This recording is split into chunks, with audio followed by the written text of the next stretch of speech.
Sir, NSS general സെക്രട്ടറിയായി വീണ്ടും സുകുമാരൻ നായരെ തെരഞ്ഞെടുത്തിരിക്കുകയാണ്. ഒപ്പം അതിനോടനുബന്ധിച്ച് ചില വിവാദങ്ങളും പുകയുകയാണ്.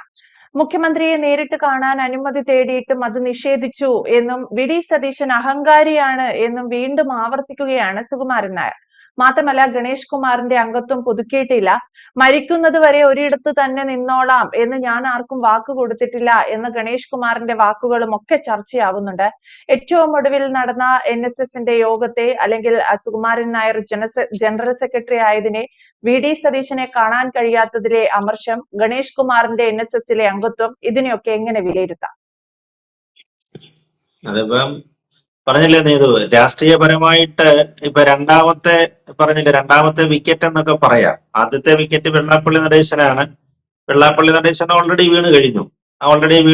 ഇപ്പൊ കേരളത്തിലെ ഏറ്റവും വലിയ വർഗീയവാദിയും പിന്നെ എല്ലാ രാഷ്ട്രീയ കക്ഷികളും പ്രത്യേകിച്ച് ഭരണപക്ഷ മുന്നണിയിലെ ആളുകളൊക്കെ ശക്തമായിട്ട് ആക്രമിക്കുന്ന നേതാക്കളിൽ ഒരാളാണ് ശ്രീ വെള്ളാപ്പള്ളി നടേശൻ. പക്ഷെ അദ്ദേഹത്തിന്റെ സമുദായത്തിൽപ്പെട്ട ആളുകളൊക്കെ പോയി കാണുന്നുണ്ട് കേട്ടോ. ഈ മന്ത്രിസഭയിൽ തന്നെ അദ്ദേഹത്തിന്റെ സമുദായത്തിൽപ്പെട്ട ആളുകൾ ഞങ്ങളുടെ ജനറൽ സെക്രട്ടറിയാണ്, 30 വർഷമായിട്ട് ഞങ്ങളുടെ സംഘടനയെ നയിക്കുന്ന ആളാണെന്നൊക്കെ പറഞ്ഞിട്ട് മന്ത്രിമാരടക്കമുള്ളവർ പോയി കാണുന്നുണ്ട്. അതല്ല, ചില കേരള കോൺഗ്രസ് മന്ത്രിമാരും പോയി കാണുന്നുണ്ട്. അങ്ങനെ ചിലരൊക്കെ ഇങ്ങനെ പോകുന്നുണ്ട്. പക്ഷേ മുഖ്യമന്ത്രി വി ഡി സതീശനാണ് ഇക്കാര്യത്തിൽ കർശനമായ നിലപാടെടുത്തിരിക്കുന്നത്. ഒരു കാരണവശാലും അദ്ദേഹത്തെ ആയിട്ട് കാര്യങ്ങളിലൊന്നും ഒരു പ്രോത്സാഹനം പോലും മുഖ്യമന്ത്രിയുടെ ഭാഗത്തുനിന്നും അല്ലെങ്കിൽ ഒരു അദ്ദേഹത്തോടെ ഞാൻ ക്ഷമിച്ചിരിക്കുന്നു എന്നൊരു വാക്ക് പോലും ഇതുവരെ വന്നിട്ടില്ല. വെള്ളാപ്പള്ളി അത്തരം കാര്യങ്ങൾ അതിന് വിട്ടുവീഴ്ച നടത്തിയിട്ടില്ല. കാരണം ഇതിപ്പം അവരുടെ മുസ്ലിം സമുദായത്തിന്റെ ചില നേതാക്കന്മാരുടെയൊക്കെ പിന്തുണയോടുകൂടിയൊക്കെയാണല്ലോ മുന്നണി ഭരണമൊക്കെ മുന്നോട്ട് പോകുന്നത്. അപ്പൊ അവരെ വെറുപ്പിക്കേണ്ടെന്ന് കരുതിയിട്ടായിരിക്കാം മുഖ്യമന്ത്രി അങ്ങനെ ശ്രമിക്കുന്നത്. അപ്പൊ ഫസ്റ്റ് വിക്കറ്റ് വെള്ളാപ്പള്ളിയാണ്. അപ്പൊ അവരേതാണ്ട് ഭരണത്തിൽ നിന്ന് ഏതാണ്ട് മാറിക്കഴിഞ്ഞിരിക്കുകയാണ്. ആ ഭരണമായിട്ട് നേതൃത്വമായിട്ടൊന്നും അവർക്ക് ബന്ധമില്ലാത്ത അവസ്ഥയെത്തി. രണ്ടാമതായിരുന്നു NSSന്റെ കാര്യത്തിലും തെരഞ്ഞെടുപ്പിന് മുമ്പ് തന്നെയായിരുന്നു നിലപാട് കേട്ടോ. തെരഞ്ഞെടുപ്പിന്റെ മുമ്പ് കാലത്തും വി ഡി സതീശനെ ഏറ്റവും പ്രതിപക്ഷ നേതാവായിരുന്ന സമയത്ത് ഏറ്റവും കൂടുതൽ ആക്രമിച്ച സമുദായ നേതാവിൽ ഒരാൾ NSS general secretary Shri G Sukumaran നായരായിരുന്നു. അദ്ദേഹം കടുത്ത വിമർശനമായിരുന്നല്ലോ രണ്ടുപേരും തമ്മിലുണ്ടായിരുന്നത്. അതായത് അന്ന് നമ്മുടെ ഭാഷാപരമായ മറ്റൊരു വാക്ക് വന്നല്ലോ, തിണ്ണ നിരങ്ങുക എന്നുള്ള വാക്കുകൾ എന്നെ അനശ്വരമാക്കിയത് ഈ രണ്ട് നേതാക്കന്മാരുമാണ്.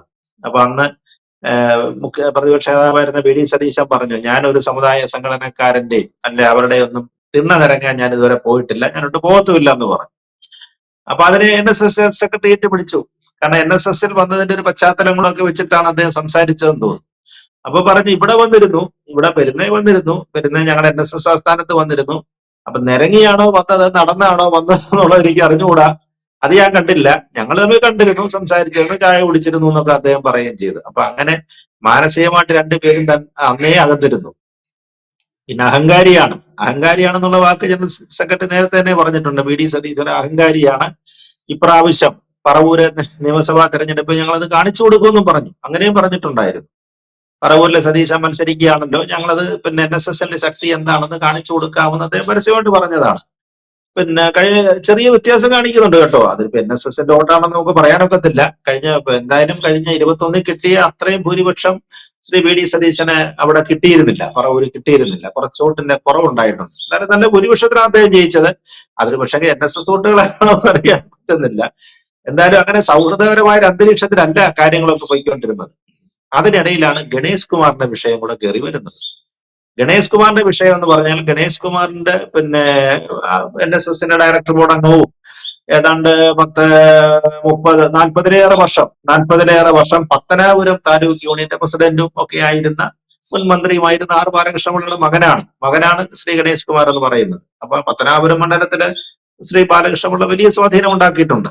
അത് പാർട്ടിക്കും സമുദായത്തിനും അതീതമായിട്ട് 40 വർഷത്തോളം അവിടുത്തെ NSS യൂണിയനെ കൊണ്ട് നടന്നതുകൊണ്ട് അദ്ദേഹത്തിന് ഒരു വലിയ സംഘടനാ ശക്തിയും ആ മണ്ഡലത്തിലുണ്ട്. അതുകൊണ്ടാണ് ഗണേശന് NSSന്റെ പരിപൂർണ പിന്തുണയെ പത്തനാപുരത്ത് കിട്ടിക്കൊണ്ടിരുന്നത്. അദ്ദേഹത്തിന് വ്യക്തിപരമായ പല പ്രശ്നങ്ങൾ ഉണ്ടായിരുന്ന സമയത്ത് പോലും ഗണേശൻ അവിടെ ജയിക്കാനുള്ള സാഹചര്യം എന്ന് പറയുന്നത് അച്ഛൻ ഉണ്ടാക്കി വെച്ചിരുന്ന ഒരു വലിയ പാരമ്പര്യം.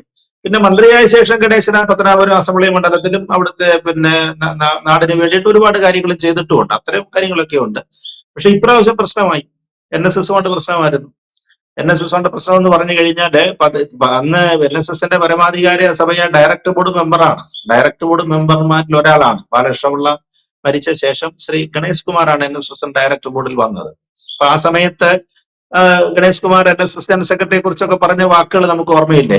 എന്റെ പിതൃതുല്യനാണ്, എന്റെ അച്ഛൻ മരിക്കുന്ന സമയത്ത് എന്നോട് പറഞ്ഞ ഒരു വാചകം, നീ NSSൽ പോകണം, അവിടെ ശ്രീ ജി സുകുമാരൻ നായരുമായിട്ട് നല്ല സൗഹൃദം സ്ഥാപിക്കണം, ഞാൻ അത് എന്ത് തെറ്റ് ചെയ്താലും ശരി ഒരു പിതാവിന്റെ സ്ഥാനത്ത് നിന്നുള്ള ഒരു ശാസനയായിട്ട് കണക്കാക്കണം, അങ്ങനെയൊക്കെയുള്ള നല്ല വാക്കുകളൊക്കെ അന്ന് ഗണേഷ് കുമാർ പറഞ്ഞിരുന്നു. ആ ബന്ധം അങ്ങനെ തുടർന്നു പോവുകയുമായിരുന്നു. അതിനിടയിലാണ് കുറച്ച് ഇഷ്യൂസ് ഉണ്ടാകുന്നത്.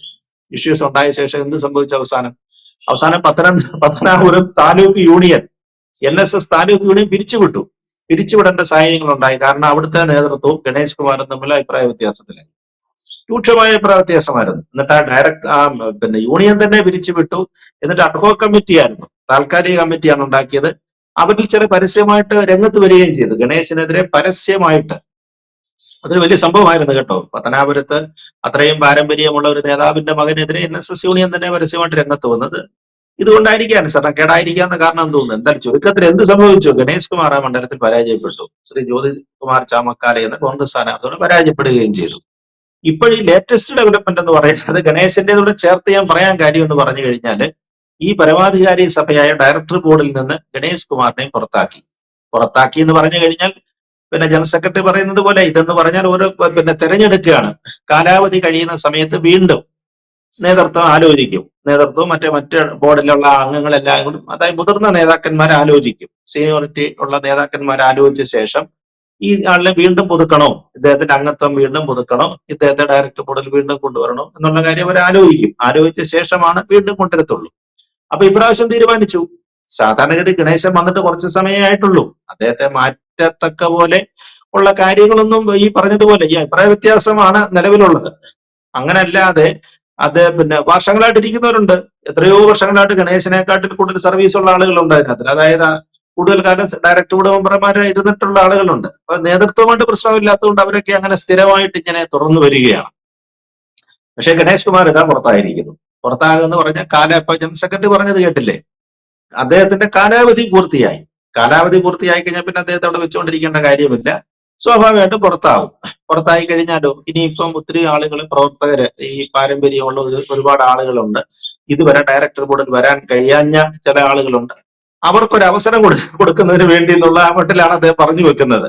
അതൊന്നും അല്ല കാരണമെന്നുള്ളത് നമുക്ക് കേൾക്കുന്നവരെ സംബന്ധിച്ചിടത്തോളം അറിയാൻ പറ്റും. അതല്ല കാരണം ഈ പത്തനാപുരം താലൂക്ക് യൂണിയനുമായിട്ടുള്ള പ്രശ്നമാണ്. അതാണ് ഗണേഷ് കുമാർ ശരിക്കും പുറത്താകാനുള്ള ഒരു കാരണം.